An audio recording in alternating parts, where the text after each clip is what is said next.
غیر مسلموں کے درمیان دعوت و تبلیغ کیسے کی جائے، اس کا مؤثر طریقہ کیا ہو؟ میں شیخ مجید رحمۃ اللہ کے عالم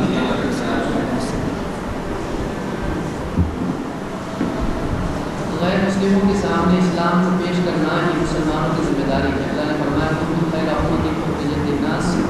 تأمرون بالمعروف وتنهون عن المنکر وتؤمنون باللہ، تم بہترین امت ہو، تم کو لوگوں کے لیے چنا گیا ہے،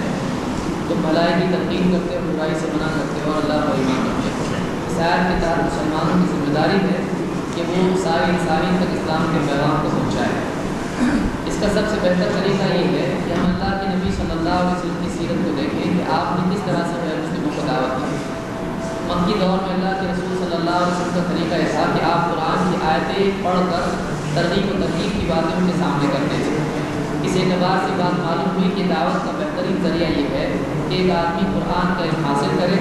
کم سے کم اس میں سے وہ آیتیں معلوم کرے جن کے ذریعے سے غیر مسلموں کو متاثر کیا جا سکتا ہے۔ ایسی آیتیں یاد کرے، اس کی تفسیر معلوم کرے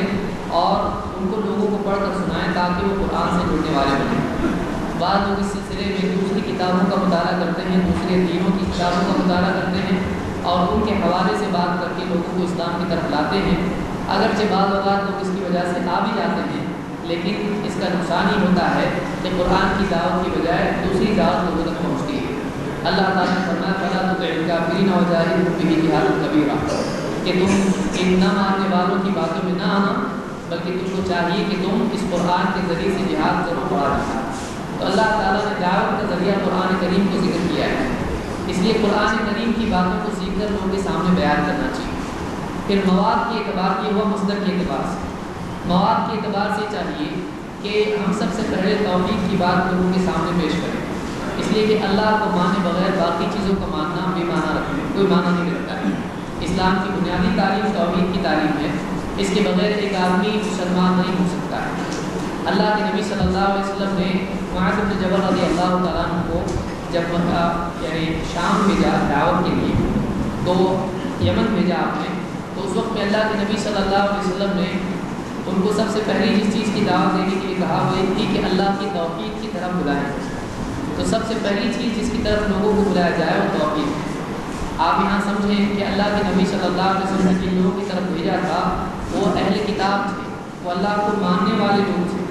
لیکن ان کے عقائد میں اللہ کے سلسلے میں بہت ساری غلط باتیں شامل ہو چکی تھیں، لیکن اس کے باوجود اللہ کے نبی صلی اللہ علیہ وسلم نے اللہ کو ماننے والوں کے پاس بھیجا، پھر بھی سب سے پہلے یہ چیز سکھانے کے لیے کہا کہ اللہ کی توحید کو سیکھیں۔ جب وہ توحید کو تسلیم کر لیں تو آپ نے کہا کہ ان کو بتانا کہ دن رات میں 5 نمازیں اللہ کی طرف سے ان پر فرض ہیں۔ جب وہ اس کو تسلیم کر لیں تو پھر ان کو بتانا کہ ان کے مالوں میں اللہ کا حق ہے یعنی زکوٰۃ ہے اور وہ ان کے امینوں سے مالداروں سے لے کر فقراء کو دی جائے گی۔ تو اس اعتبار سے عقیدہ، بدنی عمل اور مالی عبادت ان تینوں چیزوں کی اللہ کے نبی صلی اللہ علیہ وسلم نے دعوت دینے کے لیے معاذ بن جبل رضی اللہ عنہ سے کہا۔ اس کے علاوہ ضمنی اعتبار سے آپ اللہ کے رسول صلی اللہ علیہ وسلم کے اوصاف ان کے سامنے بیان کر سکتے ہیں، اس لیے کہ اسلام کو لانے والی شخصیت اگر قابل اعتبار ان کے نزدیک ثابت ہو جاتی ہے تو باقی تمام چیزوں کا ماننا ان کے لیے آسان ہو جاتا ہے۔ اسی طرح سے زندگی کا مقصد کیا ہے کہ آپ ان کے سامنے رکھیں، آخرت ان کے سامنے رکھیں تاکہ آخرت کی بنیاد پر وہ اپنی زندگی کی اصلاح کرنے کی فکر کریں۔ موت اور اس کے بعد کی زندگی کے بارے میں اگر آپ ان کو بتاتے ہیں تو ایک آدمی کے اندر ڈر پیدا ہوتا ہے اور اس کے اندر اپنے آپ کو جہنم سے بچانے کی فکر پیدا ہوتی ہے۔ تو یہ کل ملا کے یہ باتیں ہیں۔ سورۃ العصر کا موضوع آپ کے سامنے ہے، آپ اس کو بنیاد بنا کر لوگوں کو دعوت دے سکتے ہیں، اور یہ کوئی ایسا موضوع نہیں ہے کہ کوئی ایک لگا بندھا اصول اس کے لیے ہو۔ آدمی جیسا